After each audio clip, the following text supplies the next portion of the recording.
Hello, my dear students. My name is Sanjeev Kumar Yadav. Welcome to all of you in my YouTube channel Solid Physics. और आज हम लोग पढ़ने जा रहे हैं एक नया चैप्टर, ठीक है, और विद्युत धारा, ठीक है। विद्युत धारा ये जो है चैप्टर बहुत इंपॉर्टेंट है, इसका वेटेज भी बहुत है, ठीक है। बच्चों को इसमें बहुत सारी प्रॉब्लम होती हैं, उनके सर्किट के क्वेश्चन नहीं लगते हैं, कहीं आवेश से चीजें समझ में नहीं आती हैं, ठीक है। तो आज इस लेक्चर को देखें, बिल्कुल ये प्रॉब्लम फिनिश हो जाएगी, एकदम सभी क्वेश्चन बहुत आसानी से लगेंगे, ठीक है। और सर्किट है चाहे रजिस्टिविटी है, कोई भी क्वेश्चन इससे हैं न्यूमेरिकल वाले पार्ट, यानी वो तो बहुत ही इजी हो जाएगा जहाँ पे बहुत ज्यादा प्रॉब्लम होती है, ठीक है। ऐसे ट्रिक्स टिप्स बताया जाएगा, बताऊंगा मैं आपको, जो क्वेश्चन बहुत दो मतलब जो इसको सॉल्व करने में आपको बहुत टाइम लग रहा था अभी तक, पढ़ने के बाद आप देखोगे कि उसको आप मिनटों में सॉल्व कर ले रहे हैं, ठीक है। और बिल्कुल बिना पेन कॉपी के सॉल्व कर लेंगे आप इस सर्किट के, इलेक्ट्रिक सर्किट के जो रेजिस्टेंस से रिलेटेड न्यूमेरिकल हैं, ओम्स लॉ से के जो क्वेश्चंस हैं, ठीक है, उसके डेरिवेशंस हैं, ठीक है। तो इसको हम लोग देखते हैं, ठीक है। और इस पूरे चैप्टर पर को बिल्कुल हम लोग सॉलिड करते हैं, हर एक जो है टॉपिक को, न्यूमेरिकल को, बिकॉज इसका एग्जाम में बहुत ज्यादा वेटेज है, ठीक है। बिल्कुल आसान हो जाएगा, ठीक है। एक बार आप आराम से इसको देखें, ठीक है। कॉपी पेन ले लीजिए, इसके नोट्स भी बनाते रहें, ठीक है, और बार बार उसको रिपीट करें, ठीक है। और यकीन दिलाता हूँ कि ये चैप्टर वीडियो देखने के बाद बिल्कुल इजी बन जाएगा, ठीक है। तो नाउ मैं स्टार्ट करता हूँ इसके लिए, ठीक है। तो विद्युत धारा, ठीक है। तो विद्युत धारा क्या है? विद्युत धारा क्या है, ठीक है, कि अगर कोई भी आवेश है और किसी भी चालक के अंदर प्रवाह हो रहा है, तो किस दर से, किस दर से आवेश प्रवाह हो रहा है, उसी को बोलते हैं हम लोग विद्युत धारा। लेकिन यहाँ पे बात होती है आवेश की। तो सबसे पहले हम लोग देखते हैं कि आवेश क्या है, आवेश के नेचर क्या है, प्रकृति क्या है, आवेश के बारे में सबसे पहले हम लोग पढ़ेंगे। फिर इसके बाद हम देखेंगे विद्युत धारा क्या है, ठीक है। ये बातें समझ में आ गया, ठीक है। तो यहां से देखते हैं पहला हम लोग कि आवेश, आवेश क्या है। सबसे पहले हम लोग इसे देखेंगे, यानी इसको बोलते हैं हम लोग चार्ज। आवेश क्या है इसको देखा जाएगा, ठीक है। तो आवेश यानी क्या है? किसी वस्तु किसी वस्तु का वह गुण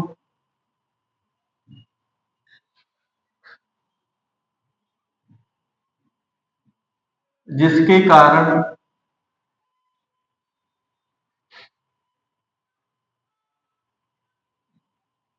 वैद्युत तथा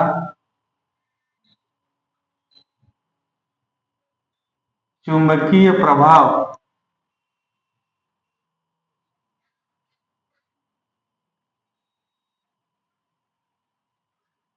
किसी वस्तु का वह गुण जिसके कारण विद्युत तथा चुंबकीय प्रभाव उत्पन्न होता है, उत्पन्न होता है,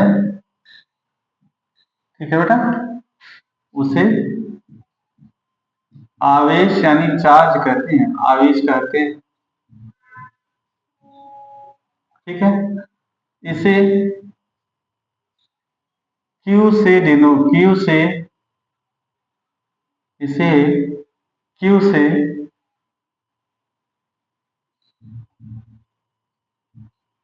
प्रदर्शित करते हैं। यानी आवेश की वजह से क्या होगा बेटा? वैद्युत और चुंबकीय प्रभाव दोनों उत्पन्न होगा। यानी आवेश है तो वैद्युत का प्रभाव उत्पन्न होगा, चुंबक का प्रभाव दोनों होगा, ठीक है। और इसको Q से डिनोट किया जाता है, इसको Q से प्रदर्शित करते हैं, ये Q। बात समझ में आ गया, ठीक।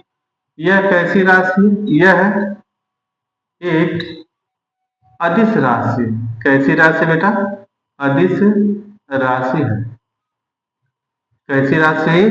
अदिश राशि है, ठीक है। यह एक अदिश राशि है, ठीक है। अब देखते हैं ये कितने प्रकार का है, ये कितने प्रकार का, ठीक है। अच्छा, इसकी एक चीज यही और लिख लेते हैं, इसकी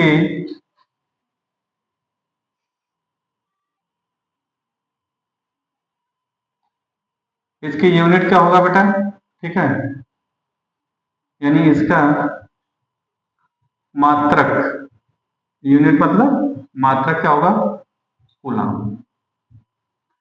ये साइंटिस्ट नेम है कूलाम का, और कूलाम को हम सी से डिनोट करते हैं, ठीक है। इसकी यूनिट क्या हो जाएगा, कूलाम। It is clear. अब ये कितने प्रकार का होता है, तो यह कितने प्रकार का होता है, दो प्रकार का, यानी आवेश कितने प्रकार का हो गया, दो प्रकार का। कौन कौन सा, पहला हो गया आपका धनात्मक, धनात्मक आवेश, यानी प्लस, और दूसरा क्या हो जाएगा,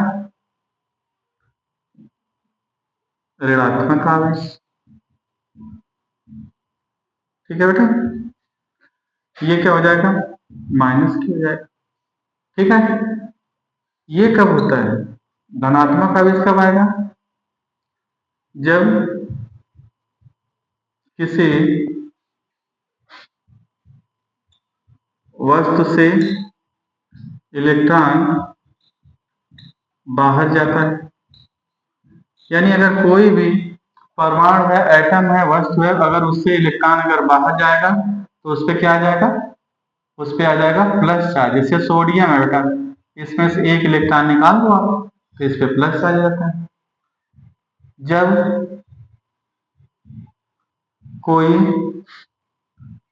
वस्तु, परमाणु,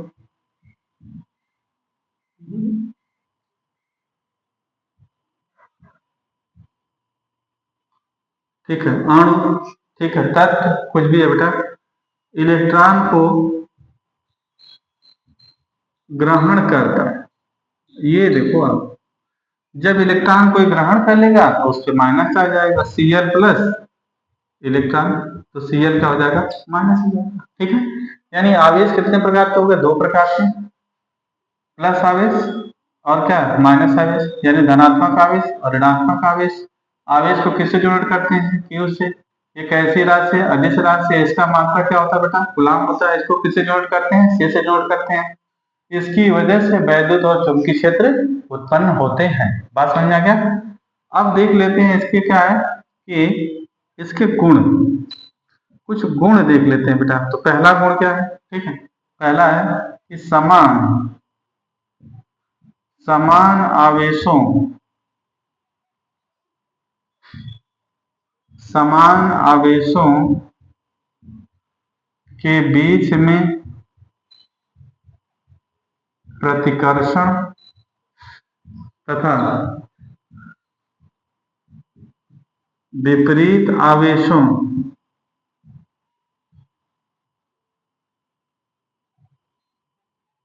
के बीच में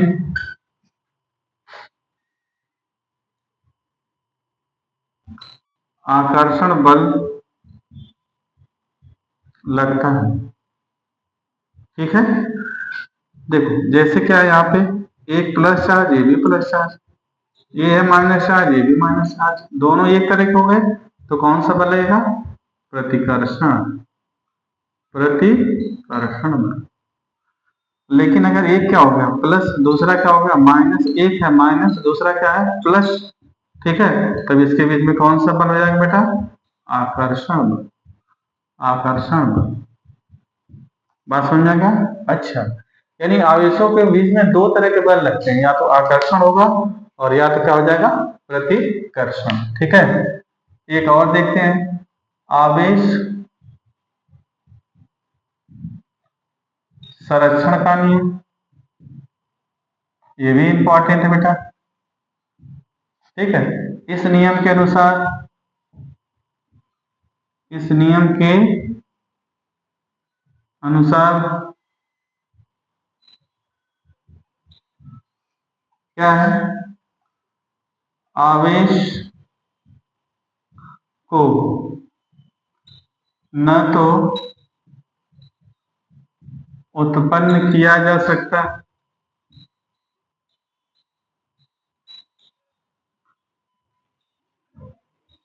और न ही नष्ट किया जा सकता है। नहीं नष्ट किया जा सकता है। इसे केवल एक वस्तु से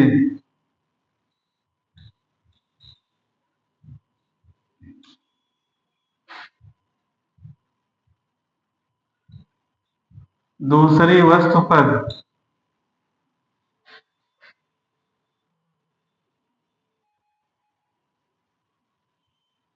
एक वस्तु से दूसरे वस्तु पर एक वस्तु दूसरे वस्तु पर स्थानांतरित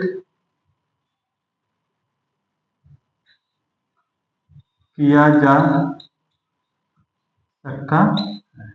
बात समझ में आएगा बेटा? तो पहला क्या हो गया कि समान आवेशों के बीच में प्रतिकर्षण बल लगता है, विपरीत आवेशों के बीच में आकर्षण बल लगता है। आवेश संरक्षण का नियम क्या है? इस नियम के अनुसार क्या हो जाएगा? आवेश को न तो उत्पन्न किया जा सकता है न ही नष्ट किया जा सकता है। ठीक है, केवल एक वस्तु से दूसरी वस्तु पर स्थानांतरित किया जा सकता है। बात समझ आ गया? ठीक, एक और सबसे इंपॉर्टेंट जो हम बताने जा रहे हैं, ठीक है, वो है आवेश का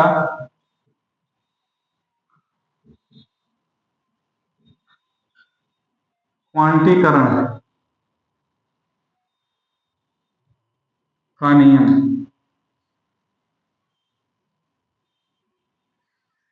क्लास 10 आपके लिए सबसे इंपॉर्टेंट है बेटा। ठीक है, इसमें आप देखें,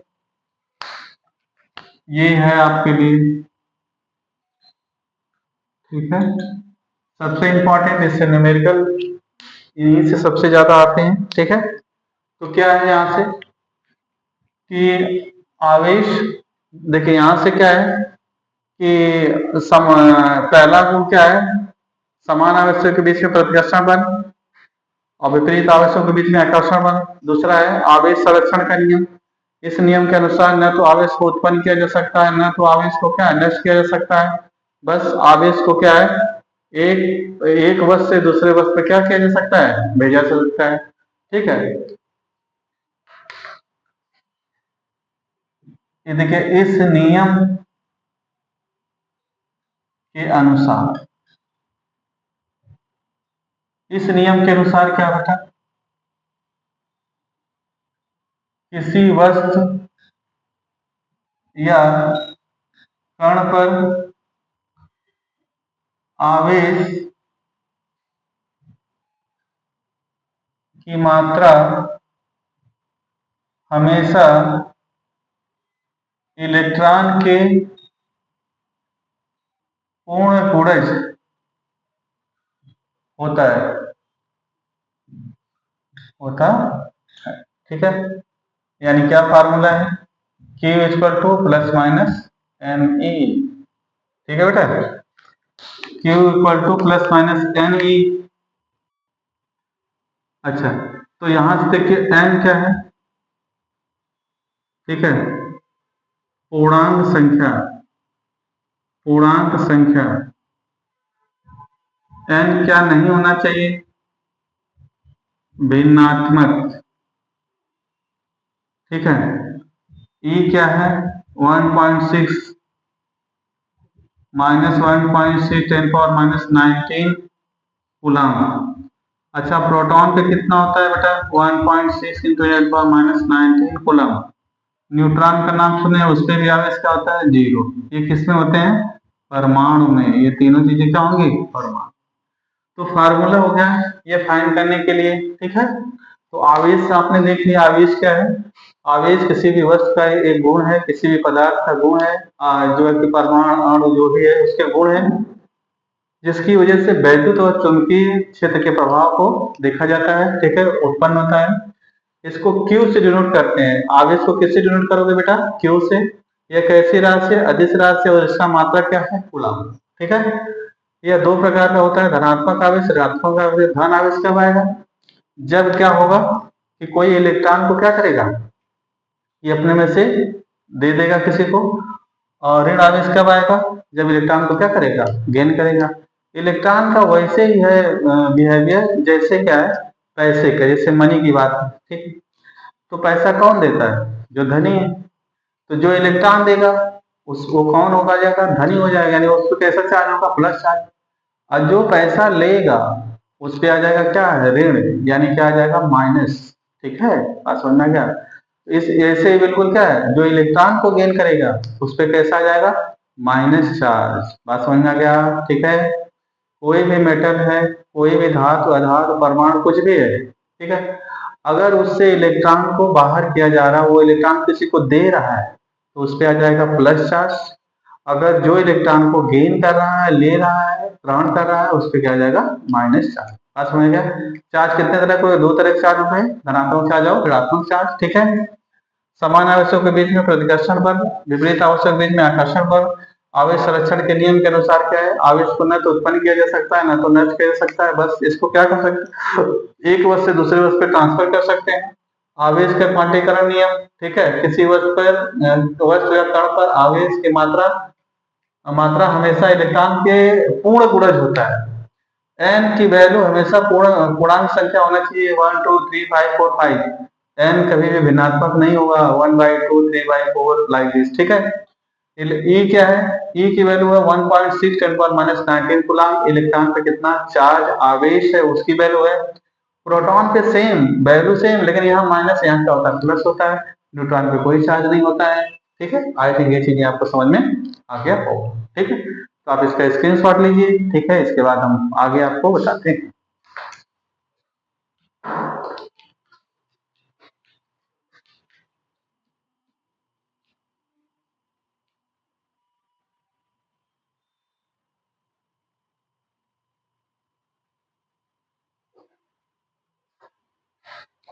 डन। तो हम लोग देख ले बेटा क्या है, ये आवेश क्या है।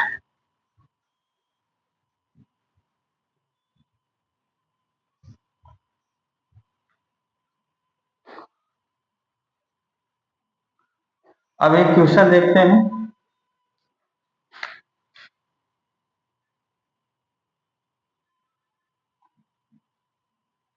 10 कूलम्ब आवेश में कितने इलेक्ट्रॉन होंगे? ठीक है, 10 कूलम्ब आवेश में कितने इलेक्ट्रॉन होंगे? ठीक है। अब देखो बेटा यहाँ NS में क्या गिवन है, सबसे पहले उसको लिख लें। देखिए Q, Q मतलब क्या हो गया? चार्ज। चार्ज की यूनिट कूलम्ब, ये हो जाएगा 10 कूलम्ब।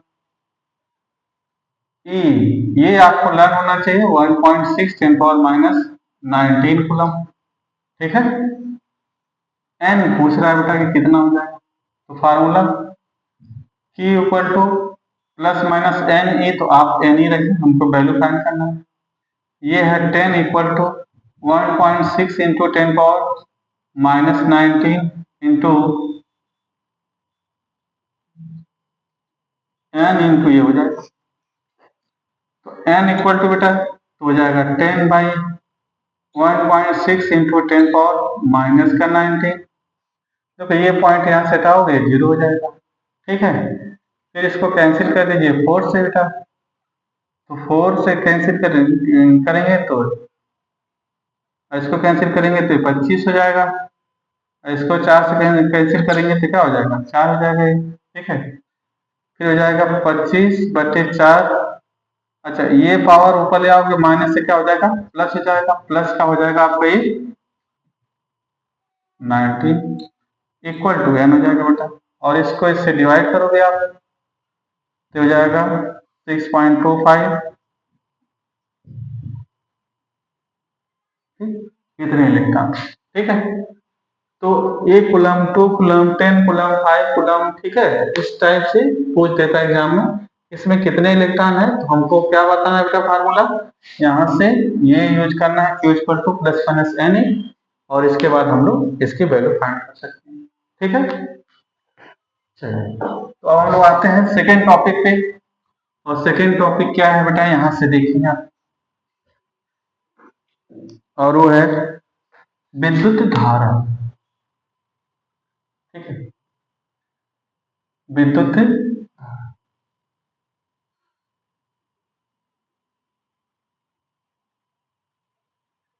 ठीक है। तो हम लोग देखेंगे बेटा यहां से विद्युत धारा।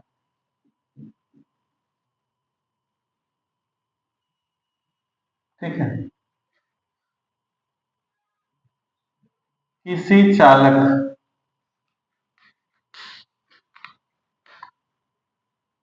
किसी चालक में आवेश प्रवाह की दर, आवेश प्रवाह की दर को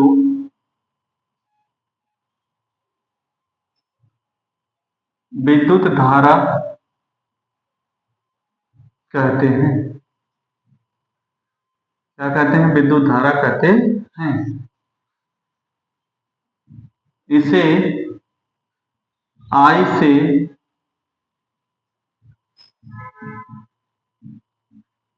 प्रदर्शित करते हैं। किससे प्रदर्शित करते हैं बेटा इसको? आई से प्रदर्शित किया जाता है। ठीक है, तो I equal to Q by T. I equal to क्या हो जाएगा? Q by T.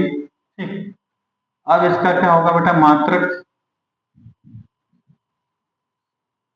मात्रक क्या होगा? मात्रक, चार्ज का मात्रक कूलाम। ठीक, समय का मात्रक सेकेंड, और इन दोनों को मिला के क्या बोलते हैं? एम्पियर। ठीक है, ये से डिनोट करते हैं। तो एम्पियर इसकी यूनिट हो गया, और एम्पियर एक साइंटिस्ट का नेम है, और इसकी यूनिट क्या हो जाएगा? एम्पियर। यानी विद्युत धारा की यूनिट क्या हो गया? Ampere. Formula I equal to Q by t. बात समझ आ गया? और क्या हो गया? यह यह एक अदिश राशि। कैसी राशि बेटा? अदिश राशि है। बात समझ आ गया? तो किसी चालक में आवेश प्रवाह की दर को विद्युत धारा कहते हैं। ठीक है, इसको आई से प्रदर्शित करते हैं। I equal to Q by T, Q और टी। और इसके बाद क्या है कि मात्रक कूलाम पर सेकेंड, इसे एम्पियर कहते हैं। और एक क्या है? ये अदिश राशि। बात समझ आ गया? ठीक है, तो क्यू यहाँ क्या है बेटा? चार्ज। टी क्या है? Time. I equal to Q by t. ये हो जाएगा विद्युत धारा। ठीक है, तो कोई भी अगर चालक तार है तो उसमें बहने वाली धारा, किस रेट से धारा उसमें बह रही है, उसके प्रवाह को हम क्या बोलते हैं? विद्युत धारा कहते हैं। बात समझ आ गया? ठीक, ये हो गया विद्युत धारा। अच्छा, इसी के लिए देखिए, यही अगर क्या है कि ये इसको और भी लिख सकते हो, I equal to Q by T. और क्यू का फार्मूला पीछे हम लोग क्या लिखे हैं? एन ए बाई टी भी लिख सकते हैं। यानी हम ए भी लिख सकते हैं, I I equal to Q by T, तो फार्मूला ही है। लेकिन क्यू इक्वल टू क्या होता है? एन ई। तो एन ई बाई टी भी हम फार्मूले को यूज कर सकते हैं। ये बात समझ में आ गया? तो न्यूमेरिकल में इनकी भी वैल्यू आपको फाइंड करने के लिए आती है। ठीक, तो ये हो जाएगा आपका विद्युत धारा। ठीक है, अब आते हैं हम लोग अगला टॉपिक पे बेटा, और वो है आपका ओम का नियम।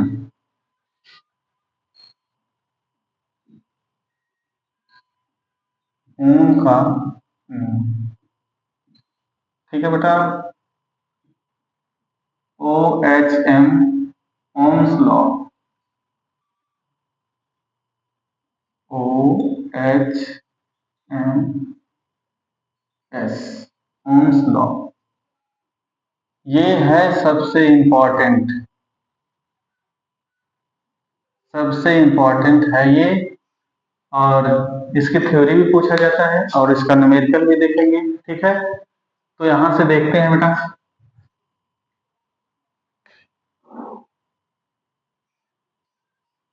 ये एक क्या है बेटा, कंडक्टर है। ये एक क्या है, कंडक्टर, इसके अंदर इलेक्ट्रॉन्स। इस कंडक्टर से एक बैटरी लगा दिया गया, माइनस प्लस, और यहां से करंट इसमें आई ऐसे फ्लो होगा। ठीक है, ये है बैटरी भी। देखिए बेटा, सेल क्या है, यहां से देखो, देखो ये सेल ऐसे, ये दो लाइन है, एक छोटी लाइन एक बड़ी लाइन। छोटी लाइन को माइनस लिखते हैं, बड़ी लाइन को क्या लिखते हैं, प्लस। जो प्लस है ये क्या होता है कि उच्च है, और ये क्या होता है माइनस है, ये क्या होता है कि इसकी वैल्यू कम होती है। तो ये है सेल। सेल में हमेशा आवेश या आवेश और धारा कहाँ से स्टार्ट होगा, प्लस से स्टार्ट होगा। प्लस से स्टार्ट होगा और घूमते घूमते घूमते घूमते घूमते घूमते कहाँ से आ जाएगा, माइनस से इन हो जाएगा। यानी प्लस से स्टार्ट होगा, यहाँ से स्टार्ट होगा और माइनस पे आके क्या हो जाएगा, खत्म हो जाएगा। बात समझ आ गया, ठीक है। क्योंकि धारा क्या है, हमेशा उच्च विभव से निम्न विभव की तरफ बहता है। ठीक है, उच्च विभव से किधर बहेगा, निम्न विभव की तरफ बहेगा। ठीक है, जैसे कोई भी चीजें हैं बेटा, ठीक है, यहाँ से देखिए आप, जैसे मान लीजिए कि ये एक वाटर है, यहाँ तक यहाँ फिलअप है। एक दूसरा वाटर और हमने ले आ दिया, और इसका भी लेवल इतना सेम है, दोनों का लेवल सेम है। एक पाइप से इनको ऐड कर दीजिए। तो जब आप ऐड करोगे तो देखो, यहाँ पे मान लीजिए कि 100 लीटर है, यहाँ पे मान लीजिए कि क्या 40 लीटर है। तो क्या वाटर इधर से इधर आएगा, नहीं आएगा। क्यों, क्योंकि दोनों के लेवल क्या है, सेम है। लेकिन मान लीजिए दूसरे में यहाँ तक वाटर भर लीजिए आप, एक दूसरा और ले आइए, एक पतला सा यहाँ पे, इसमें यहाँ से यहाँ तक वाटर भर दीजिए। जबकि यहाँ पर 100 लीटर है, यहाँ पर 10 लीटर ही है, लेकिन लेवल अलग अलग है। देखो यहाँ तक लेवल है, यहाँ पे लेवल हाई है। तो जैसे एक पाइप से इनको कनेक्ट कर दोगे तो इस हाई लेवल यहाँ से इधर की तरफ वाटर आने लगे। भले से इसकी वैल्यू ज्यादा है, 100 लीटर है अलग बात है, लेकिन यहाँ से यहाँ तक वाटर फ्लो होने लगेगा। यानी क्या होगा, अपने से पानी कहाँ से आता है, हमेशा ऊंचाई से नीचे अपने आप आएगा, लेकिन नीचे से ऊपर अपने आप नहीं जाएगा। इसके लिए क्या है कि आपको या तो खुद ले जाना पड़ेगा या मोटर यूज करना पड़ेगा, कोई ना कोई बाहरी सोर्स के थ्रू करना पड़ेगा। ठीक है, तो जैसे यहाँ देख रहे हो कि वाटर कैसे है, हमेशा ऊंचे से नीचे ढलान की साइड में कोई भी चीज अपने आप चलती है। एक प्लेन पे है तो नहीं चल सकता। ठीक उसी तरह से आवेश को चलने के लिए अगर ये दोनों नहीं, ये देखिए ये जो बैटरी बनाया जाता है सेल, ये कर देता है माइनस, ये कर देता है प्लस। प्लस वाला हाई हो जाएगा, माइनस वाला क्या होगा, लो होगा। तो हाई से क्या हो जाएगा, चार्ज स्टार्ट हो जाएगा और घूमते घूमते माइनस के पास आएगा। देखो हाई से जैसे पानी इधर आ रहा है, वैसे क्या है, हाई से प्लस, यानी प्लस से चार्ज घूमते घूमते यहाँ पे आ जाएगा। बात समझ में आ गया। तो बैटरी जैसे लगा दोगे आप, तो माइनस और प्लस, प्लस से इसमें करंट फ्लो होने लगेगा पूरे सर्किट के अंदर। ये बातें समझ में आ गया, ठीक है। तो जो है कि करंट यानी धारा कहाँ से बहेगा, प्लस से स्टार्ट होगा और माइनस जाके फिनिश हो जाएगा। ठीक है, तो ओम के नियम के अनुसार, ओम के नियम के अनुसार, इनके नियम के अनुसार क्या हुआ, इन्होंने क्या देखा, ठीक है, तो ओम के नियमानुसार, ओम के नियम के अनुसार क्या आपको बेटा यहाँ पर देखा कि किसी चालक में बहने वाली धारा धारा उसके सिरों पर लगाए गए विद्युत विभवांतर की समानुपाती होता है। ठीक है, यानी क्या बताया ना, V is directly proportional, V धारा, यानी जितना ज्यादा वोल्टेज उतना ज्यादा धारा। ठीक है, तो V इक्वल टू, इन्होंने क्या बताया, आई आर। तो यहाँ R क्या है, एक नियतांक, जिसे क्या बोलते हैं, प्रतिरोध। क्या बोला जाता है, प्रतिरोध, और इंग्लिश से बोलेंगे इसको रेजिस्टेंस। ठीक है बेटा। अब ये हो जाएगा, आर एक नियतांक हो गया, ये प्रतिरोध हो गया। अब प्रतिरोध को यहां देखिए, प्रतिरोध को कैसे डिनोट करते हैं, ऐसे ऐसे, ये प्रतिरोध हो गया। ठीक है, इसका मात्रक क्या होता है, इसका मात्रक ओ एच एम है, यानी ओम। अच्छा, ओम का सिंबल ऐसे, तो इसका मात्रक क्या हो जाएगा, ओम। कैसे डिनोट किया जाता है, देखो ऐसे लाइन, फिर ऐसे जिगजैग जिगजैग ऐसे करके ऐसे कर दोगे तो ये बन जाएगा प्रतिरोध। इसे क्या बोला जाएगा, प्रतिरोध। इसकी यूनिट क्या है, ओम, और इसका मात्रक ओम है। ये क्या है, नियतांक है। ठीक है, यहाँ पे V equal to I R. बात समझ में क्या है, ठीक है। तो इससे क्या क्या फाइंड कर सकते हैं, V फाइंड कर सकते हैं, I फाइंड कर सकते हैं और R फाइंड कर सकते हैं, ये रिलेशन। ठीक है। अच्छा, जबकि क्या है, ठीक है, समानुपाती होता है और इसके ताप को नियत रखते हैं। ठीक है, इसके ताप को क्या है, नियत रखते हैं। क्यों ताप को नियत रखते हैं, ठीक है, ताप नियत रखा जाता है। ठीक है, जब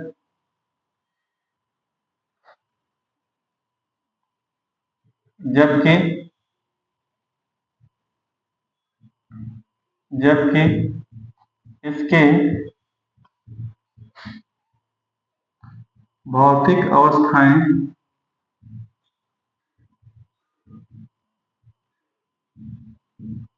जैसे ताप स्थिर रखते हैं। ठीक है, ताप को स्थिर रखा जाता है। क्यों, क्योंकि बेटा है कि ताप बढ़ाने पर प्रतिरोध क्या होता है, बढ़ जाता है, इसलिए ताप को क्या कर सकते हैं, स्थिर रखते हैं। तो ओम ने क्या बताया था कि किसी भी, ये चालक है, ये क्या है यहाँ पर, एक चालक, ये है चालक। इसके सिरे पर अगर एक बैटरी लगा दिया जाए तो उसमें क्या बहेगा, धारा बहेगी। तो ये जो धारा है, ये धारा इस विभव के समानुपाती है। तो V equal to I R, V equal to I R. V क्या हो गया, वोल्टेज हो गया इसके क्रॉस में, I क्या हो गया, धारा हो गया, और R क्या हो गया, रेजिस्टेंस। रेजिस्टेंस, ठीक, R क्या है, एक नियतांक है। इसे क्या बोलते हैं, प्रतिरोध। प्रतिरोध, और इसको कैसे, इस सिंबल से डिनोट किया जाता है बेटा, और इसका मात्रा क्या होता है, ओम। ये बातें समझ में आ गया। तो इस फार्मूले से हम लोग क्या फाइंड कर सकते हैं, इस फार्मूले के माध्यम से हम लोग वी आई आर यानी विभव, रेजिस्टेंस और करंट को फाइंड कर सकते हैं। ठीक है, अब हम लोग इनमें देखते हैं ग्राफ। अब हम इनका एक ग्राफ देखते हैं। ठीक है, तो देखिए ये यहां से अगर V को हम लिखते हैं और ये I लिखते हैं, तो जैसे V की वैल्यू हम लोग 1 रखेंगे तो I की वैल्यू भी क्या आ जाएगा, 1, क्योंकि इसके समानुपाती होता है। जब V की वैल्यू 2 रखते हैं तो I की वैल्यू भी क्या आ जाता है, 2 आ जाता है। जब V की वैल्यू 3 रखते हैं तो I की वैल्यू भी क्या आता है बेटा, 3 आ जाता है। ठीक है, तो अगर इन सबको मिलाएं, इनको मिलाने पे एक क्या होता है, एक एक सीधी रेखा, एक एक क्या है, एक सीधी रेखा बनती है। ये बात तो समझ में आ गया। ठीक है, तो ग्राफ कैसा होगा, ठीक है, V और I के बीच में ग्राफ देखेंगे, यानी V I के बीच में ग्राफ एक सीधी रेखा प्राप्त होती। ठीक है, तो इनके बीच में कैसी होती है, एक सीधी रेखा प्राप्त होती है, क्योंकि जिस अनुपात में V बढ़ेगा उसी अनुपात में ये बढ़ेगा। ठीक है, तो जैसे V और I में ग्राफ हो, चाहे I और V में ग्राफ हो, लेकिन दोनों में कैसे हो जाएगी, सीधी रेखा ही प्राप्त होगी। ठीक है, ये बातें समझ में आ गया। ठीक है, तो ओम्स लॉ से क्या फाइंड कर सकते हैं, किसी भी वायर का रेजिस्टेंस, किसी भी वायर में कितना करंट फ्लो हो रहा है, और किसी भी वायर में कितनी, उसके क्रॉस में कितना वोल्टेज अप्लाइड किया गया है, इसको हम लोग फाइंड कर सकते हैं। ये बातें समझ में आ गया, ठीक है। तो अब इसको हम लोग क्वेश्चन सॉल्व करते हैं, कुछ क्वेश्चन इस पे लगाते हैं बेटा, ठीक। इसको रब करता हूं।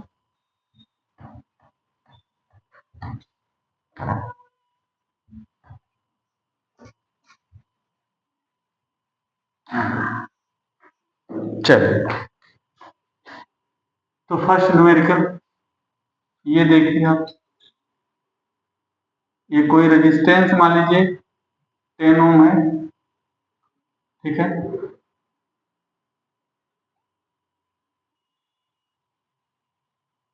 ठीक है, धारा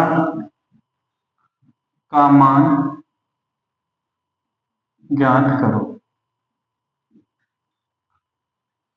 ये कोई भी एक क्या है, रेजिस्टेंस है, आर, आर की वैल्यू है 10 ओम। देखो ओम को ऐसे लिखो बेटा, ये ऐसे, फिर यहां से ऐसे और ऐसे, ठीक, ओम, ओम का सिंबल है, ठीक है। अब ये इसको कनेक्ट कर दिया हमने एक बैटरी से, इससे और इससे, माइनस प्लस, प्लस वाला यानी क्या हो गया, ज्यादा पावर, माइनस वाला यानी कम। यहाँ V की वैल्यू हमने रख दिया 30 वोल्ट, कितना रख दिया 30 वोल्ट, ठीक है। हमको धारा पता करना है, तो धारा, ठीक है। अब धारा कहाँ से होगा, प्लस से, तो प्लस से आई करंट ऐसे सर्किट में आएगा बेटा, ऐसे आ जाए, ठीक है। ऐसे इसके अंदर करंट होगा, ठीक है। तो अब क्या हो जाएगा, यहां से देखिए V equal to I R, पहले देखो क्या लिखा है, V दिया है, आर सबसे पहले लिखिए गिवन, यानी दिया क्या है, क्या दिया है, क्या दिया है, देखो आर दिया बेटा 10 ओम, वी दिया 30, आई आपको फाइंड करना है। तो हमने क्या बताया, Ohm's law V equal to I R. तो यहाँ V की वैल्यू कितना हो गया 30, आई आपको फाइंड करना, आर की जगह कितना है 10, यहाँ पे गुणा किया गया है बेटा, इधर ले आओगे डिवाइड हो जाएगा, यहाँ पे क्या किया गया है गुणा, तो ये हो जाएगा 30/10, इसको कैंसिल करेंगे, तो आई इक्वल टू क्या हो जाएगा 3 एम्पियर, यानी क्या हो जाएगा, ये हो जाएगा 3, यानी आई इक्वल टू 3 एम्पियर, 3 एम्पियर इसकी वैल्यू हो जाएगी, ठीक है। दूसरा देखिए क्वेश्चन, सेकंड क्वेश्चन देखिए,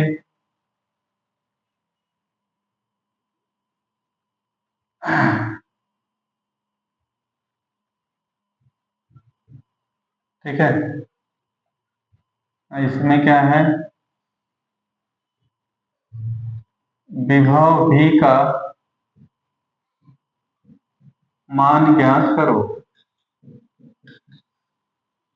कोई एक दिया गया है सर्किट, ये एक इससे बैटरी लगी है बेटा V, ये है माइनस, ये है प्लस, और इसकी वजह से इसके अंदर करंट फ्लो हो रहा है, और करंट की वैल्यू क्या है 2 एम्पियर है, रेजिस्टेंस R की वैल्यू 5 है।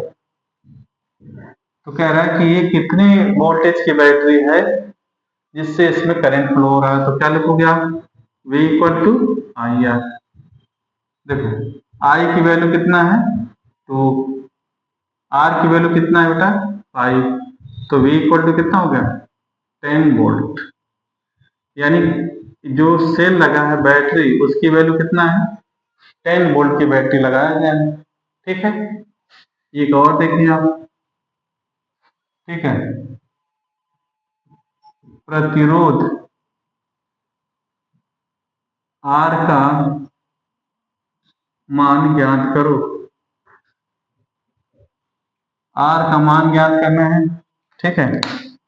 अब क्या दिया गया है क्वेश्चन में, यहां से देखिए, ये एक बैटरी दिया गया है बेटा, माइनस प्लस, V की वैल्यू 50 वोल्ट दे दिया गया, और इसमें जो करंट I फ्लो हो रहा है ये हो रहा है आपका 10 एम्पियर का। तो ये जो रेजिस्टेंस है R, इसको बताना है। ठीक, तो इसके लिए देखो V है, I है और R। V I R का रिलेशन क्या है? Ohm's law. तो ओम्स लॉ के अकॉर्डिंग क्या हो जाएगा बेटा? V equal to I R. V की वैल्यू गिवन है 50, I की वैल्यू गिवन है 10, R। अब R आपको फाइंड करना है, तो 50 बाई कितना हो गया? 10। इससे क्या किया आपने? कैंसिल कर दिया, तो कितना हो गया? 5 ओम। यही बातें समझ में आ गई आपको? ये चीजें क्लियर है बेटा? ठीक, ये चीजें क्लियर है। तो देखिए ओम्स लॉ के थ्रू इसमें हमने धारा फाइंड कर लिया, इसमें हमने विभव भी फाइंड किया, और इसमें हमने प्रतिरोध भी फाइंड कर लिया। तो ओम्स लॉ के फार्मूले से, सूत्र से V equal to I R में तीन चीजें हैं, V I और R।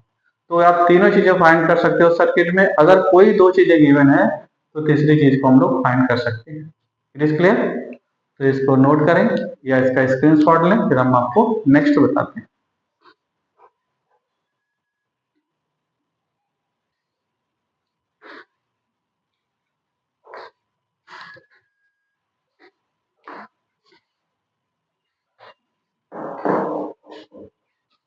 डन बेटा?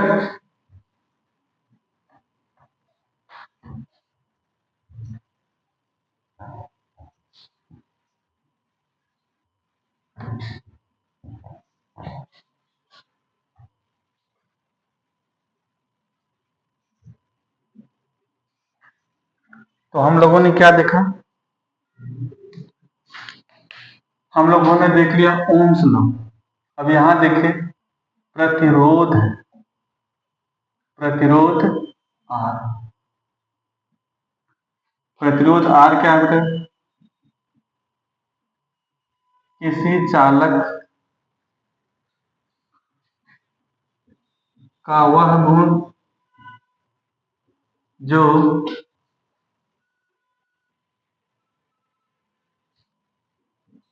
धारा के प्रवाह का विरोध करता है,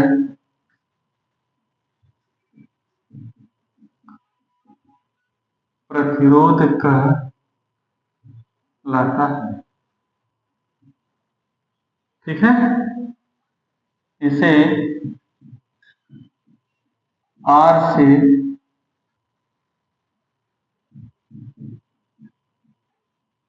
प्रदर्शित करते हैं।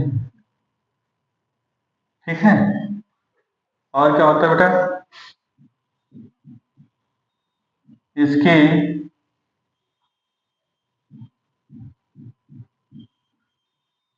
इसका मात्रक क्या होता है? ओम होता है। ठीक, तो प्रतिरोध क्या है? किसी भी चालक का वह गुण जो धारा के प्रवाह का विरोध करता है, उसे हम क्या बोलते हैं? प्रतिरोध करते हैं। इसे क्या बोलते हैं? R से प्रदर्शित करते हैं। अब देखो मान लो बेटा एक चालक, ये है आपका चालक। अब इस चालक के अंदर plus plus plus plus plus आवेश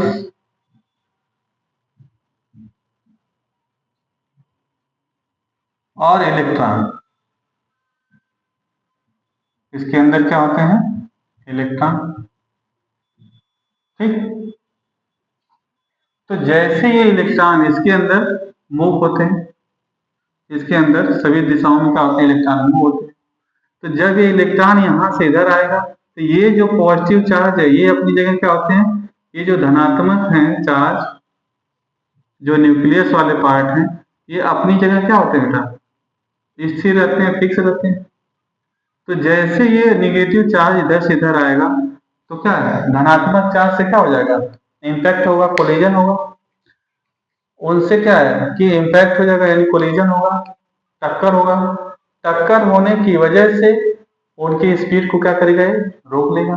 ठीक है, जिसकी वजह से इसमें क्या है कि इलेक्ट्रॉन की गति को रोकने का गुण आ जाता है। ठीक है, फिर से देखिए, कोई भी मेटल है, धातु है बेटा, तो धातु धातु क्या है, जैसे धातु है, धातु अणुओं से मिलकर बना है, अणु परमाणु से, और परमाणु बेटा प्रोटॉन, इलेक्ट्रॉन और न्यूट्रॉन से बने हैं। ठीक है, अब इनकी क्या कंडीशन है परमाणु के लिए, देखिए ये है, इसमें प्रोटॉन और न्यूट्रॉन दोनों होते हैं। अब इसके बाहर क्या है, एक कक्षा है, और जिसमें इलेक्ट्रॉन क्या होता है, रोटेट करता है, इसके अंदर इलेक्ट्रॉन क्या करता है, घूमता रहता है। ठीक है, तो यानी ये परमाणु परमाणु में क्या है, प्रोटॉन इलेक्ट्रॉन न्यूट्रॉन। तो इसका मतलब क्या है कि अणुओं में भी क्या होंगे, प्रोटॉन इलेक्ट्रॉन न्यूट्रॉन। इसका मतलब क्या है, कोई भी मेटल धातु सब में क्या होंगे, प्रोटॉन इलेक्ट्रॉन न्यूट्रॉन। ठीक है, अब इसके अंदर क्या होता है कि इलेक्ट्रॉन घूमता रहता है, लेकिन यहाँ पर प्रोटॉन और न्यूट्रॉन, जो न्यूक्लियस होता है जिसपे प्लस चार्ज होता है, वो हमेशा स्थिर रहता है। तो जब कोई भी मेटल हो गया यानी धातु हो गया, तो इस धातु के अंदर बहुत सारे ऐसे क्या न्यूक्लियस होंगे, बहुत सारे इलेक्ट्रॉन्स होंगे। तो जब ये क्या करेंगे, ये यहाँ से यहाँ की तरफ अगर मूव करेंगे तो क्या होगा, ये पॉजिटिव चार्ज की वजह से उसका क्या होगा, अपोज होगा, और उसी अपोजिंग प्रॉपर्टीज को क्या बोलते हैं हम लोग, प्रतिरोध करते हैं। बात समझा क्या, तो प्रतिरोध की वजह से उसकी स्पीड कम हो जाएगी और वो चालक के अंदर आसानी से प्रवाह नहीं होगा। ठीक है, तो प्रतिरोध का मतलब विरोध, प्रतिरोध मतलब क्या होगा, सीधी सीधी बात, विरोध। किसका विरोध, इलेक्ट्रॉन का विरोध। कब, जब वो चालक के अंदर प्रवाह होगा। तो किसी भी चालक के अंदर जब कोई आवेश प्रवाह होगा या इलेक्ट्रॉन प्रवाह होगा, या तो उसका जो विरोध करने का गुण होता है, उसी को हम क्या बोलते हैं, प्रतिरोध। बात समझा क्या, और आवेश प्रवाह की दर को क्या बोलते हैं, धारा। यानी किसी चालक के अंदर जब धारा प्रवाह होगा यानी आवेश प्रवाह होगा, तो उसके विरोध करने वाले गुण को क्या बोला जाता है, प्रतिरोध। ये बात इतनी समझ में आ गया। ठीक है, तो प्रतिरोध मतलब विरोध। ठीक है, इसमें जब किसी चालक में धारा प्रवाहित होगी तो उसको रोकने का गुण करेगा। ठीक है, और इसके बाद क्या है बेटा, यहाँ से देखेंगे। ठीक है, कि इसको आर से डिनोट करते हैं, और इसके बाद क्या है, इसका मात्रक क्या होता है, ओम। It is clear. अब ये आर किस पे निर्भर करता है, ठीक है, आर किन चीजों पे निर्भर करता है, यानी प्रतिरोध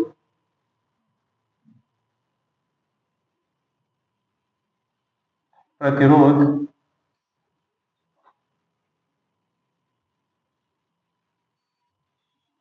की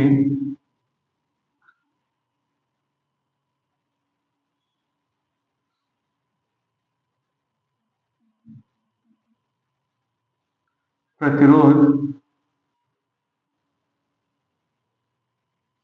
की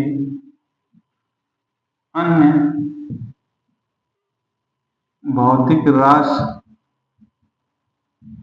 पर निर्भरता, यानी प्रतिरोध किस पे निर्भर करता है, प्रतिरोध किस पे निर्भर करता है, ये हम लोग देखेंगे। ठीक है, तो ये मान लीजिए कोई एक चालक तार है, ये है चालक तार, ये इसका क्या है, एरिया, यानी क्या हो गया, क्षेत्रफल। ये है चालक तार की लंबाई, ये भी चालक तार की लंबाई, और एक क्या हो गया, एरिया। ठीक है, तो जो चालक तार की लंबाई है, ठीक है, तो यहां से देखिए, तो जो प्रतिरोध है, प्रतिरोध चालक तार की लंबाई के समानुपाती होता है।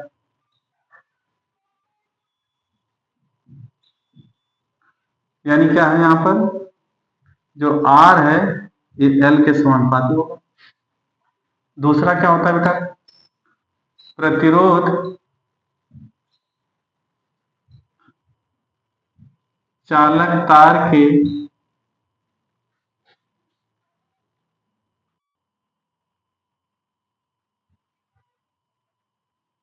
सिरों के क्षेत्रफल के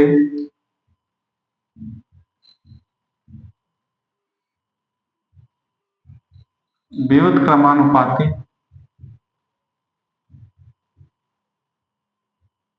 होता है। ठीक है, यानी R1/A, ये इक्वेशन 1, ये इक्वेशन 2। इन दोनों इक्वेशन को क्या करें बेटा यार, इनको अगर क्या करिए आप ऐड कर दीजिए तो R ये डायरेक्टली प्रोपोर्शनल L/A होगा बेटा। ठीक है, तो यहां से R equal to rho L/A। ठीक है, यहां से R equal to rho L/A। इसका मतलब प्रतिरोध किस पे निर्भर करता है, चालक के तार की लंबाई पे, यानी चालक की तार की लंबाई जितना ज्यादा होगा प्रतिरोध उतना ज्यादा होगा। चालक के तार के क्षेत्रफल के इनवर्सली प्रोपोर्शनल है, मतलब क्षेत्रफल जितना ज्यादा होगा उसका प्रतिरोध उतना कम होगा। तो R equal to rho L/A। ये बातें समझ में आ गया। ठीक है, अच्छा यहाँ पे क्या है, यहाँ पे क्या है, जहां रो इक्वल टू एक क्या है, नियतांक है, इसे बोलते हैं विशिष्ट प्रतिरोध। इसे क्या बोला जाता है, विशिष्ट प्रतिरोध। आप समझ आ गया, रो एक नियतांक है और इसको बोलते हैं हम लोग विशिष्ट प्रतिरोध। ये बातें समझ में आ गया। ठीक है, आर क्या है, ये क्या है, ये रो, इसको रो बोलते हैं, ये एक नियतांक है और इसको बोला जाता है विशिष्ट प्रतिरोध। बात समझ में आ गया। ठीक है, तो प्रतिरोध क्या है कि किसी चालक में अगर धारा का प्रवाह होगा तो उसका विरोध करने वाले गुण को प्रतिरोध करते हैं, इसको आर से प्रदर्शित करते हैं, इसको ओम इसकी यूनिट है। ये किस पे निर्भर करता है, ये चालक की लंबाई पर निर्भर करता है, उसके समानुपाती होता है, उसके क्षेत्रफल के व्युत्क्रमानुपाती होता है। ठीक है, अब इनको अगर दोनों को ऐड करेंगे तो आर समानुपाती L/A हो जाएगा, और इनको हटाएंगे तो यहाँ से क्या हो जाएगा, R equal to rho L/A। Rho एक नियतांक है, इसे हम क्या बोलते हैं, विशिष्ट प्रतिरोध। बात समझ आएगा। ठीक है, अब रो किस पे निर्भर करता है, ठीक है, रो, ठीक है, नोट में यहाँ पे है नो, रो एल तथा ए पर निर्भर नहीं करता है, निर्भर नहीं करता है। यह केवल पदार्थ पर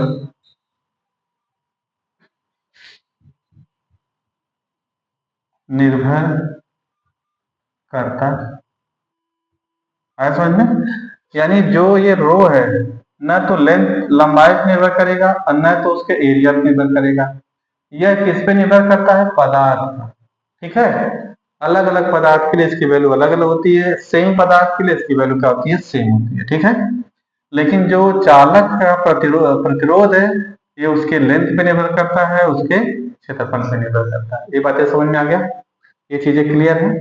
ठीक है, तो ये हो जाएगा आपका प्रतिरोध। बात समझ में आ गया। ठीक, तो इस ये देखें। ठीक, तो इसके बाद हम लोग देखते हैं next topic.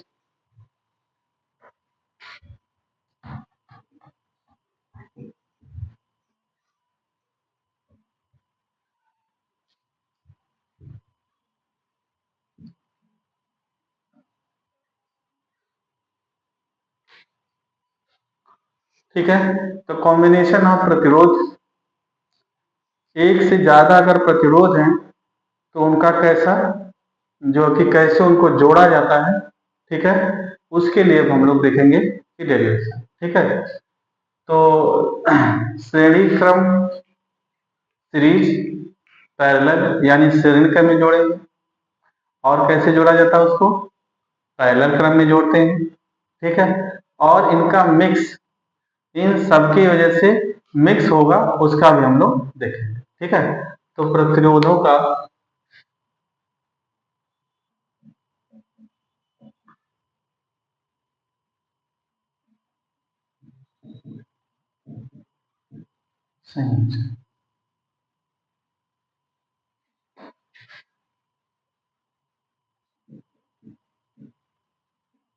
Combination of resistance,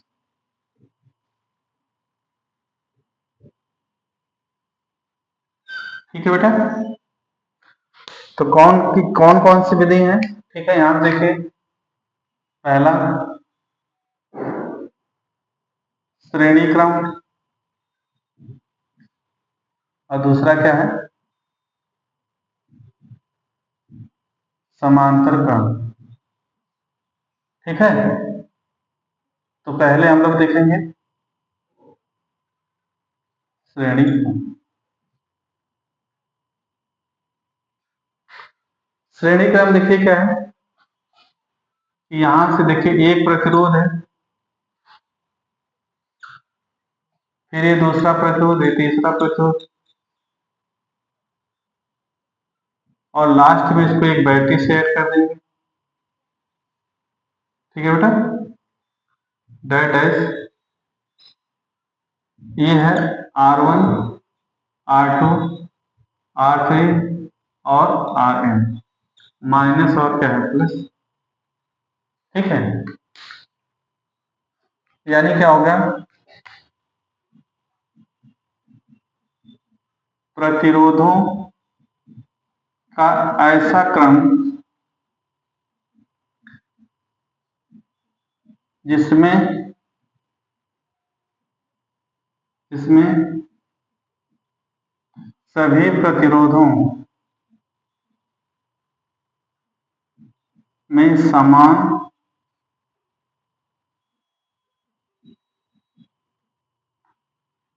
समान धारा प्रवाहित होती है तथा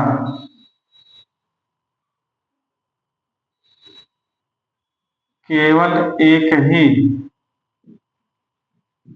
रास्ता केवल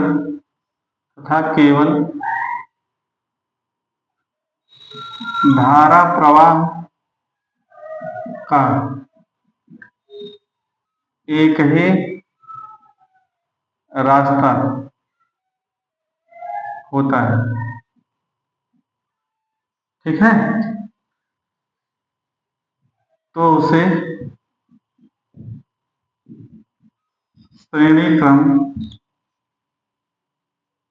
कहते हैं। ठीक है, देखिए जैसे ये बैटरी है, अब देखो इनको कैसे जोड़ा गया है, मान लो यहां से करंट आई आ रहा है, अब सब में करंट आई फ्लो होगा, देखो सब में करंट आई फ्लो, और एक सिंगल रास्ता, एक ही रास्ता है, एक रास्ता, और सब में करंट अगर समान है तो उसे क्या बोलेंगे हम लोग, श्रेणी क्रम। बात समझा क्या, तो अगर श्रेणी क्रम है तो सब में करंट तो समान है लेकिन वोल्टेज सबके क्रॉस में अलग होता है बेटा। यानी अगर इसकी बात करेंगे यहां से,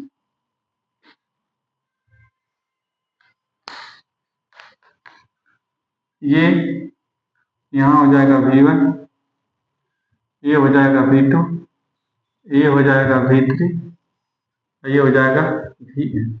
ठीक है, यानी श्रेणी क्रम में क्या होगा, श्रेणी क्रम में आई तो क्या होगा, समान, लेकिन V होगा अलग अलग अलग अलग अलग। ऐसा नहीं, श्रेणी क्रम में धारा सब में समान होगा, धारा की वैल्यू तो सब में समान है, सभी रजिस्टेंस में धारा की वैल्यू समान होना चाहिए, लेकिन विभव सबके क्रॉस में क्या होगा, अलग अलग होगा। ठीक है, तो यहां से देखिए, माना माना R1, R2, R3 date is Rn प्रतिरोध श्रेणी क्रम में एक एक बैटरी से जुड़े हैं, तो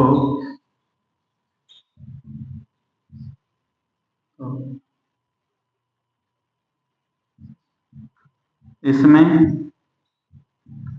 बहने वाली धारा I तथा इनके सिरों पर विभव V1 V2 V3 dash Vn, ठीक है बेटा।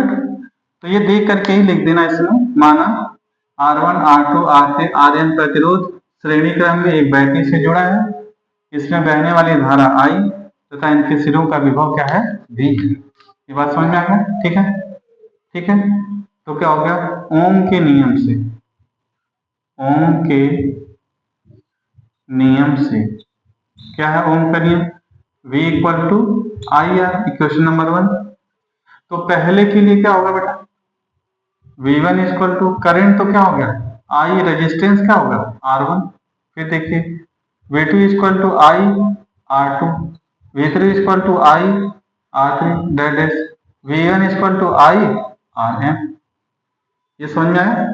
देखिए इसमें V इक्वल टू I है, करंट I सब में करंट आए, लेकिन रेजिस्टेंस अलग अलग है। तो I R1 I R2 I R3 I Rn, लेकिन ये क्या है, करंट की वैल्यू क्या है, सेम है। तो अगर इनको ऐड करोगे तो V1 V2 V3 dash Vn,